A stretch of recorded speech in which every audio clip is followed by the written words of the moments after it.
الإسبانية المقربة من البيت الكتالوني، والتي أكدت أن نادي برشلونة الإسباني تعاقد بشكل رسمي مع الدولي المغربي نصير مزراوي قادما إليه من فريق بايرن ميونخ الألماني في الميركاتو الشتوي المقبل.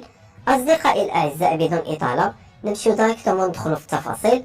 كشفت صحيفة سبورتس الإسبانية عن إتمام تعاقد نادي برشلونة الإسباني مع الظهير المغربي نصير مزراوي لاعب نادي بايرن ميونخ الألماني لتدعيم صفوف الفريق بناء على طلب من تشافي هرنانديز المدير الفني للفريق الكتالوني.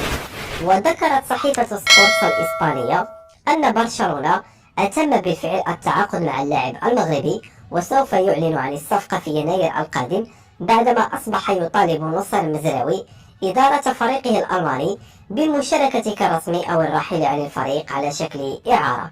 وكان خوان لابورتا رئيس برشلونة قد علق مؤخرا على إمكانية ضم نصير مزراوي إلى ملعب الكامب نو قائلا: المدرب تشافي هرنانديز يخطط للتعاقد مع نصير مزراوي ونحن سوف ننفذ طلبها. وتجدر الإشارة إلى أن فريق برشلونة الإسباني توصل إلى اتفاق مع إدارة النادي الألماني من أجل استعارة لاعبه المغربي لمدة 6 أشهر ابتداء من يناير المقبل إلى نهاية الموسم الحالي. أصدقائي الأعزاء بدون إطالة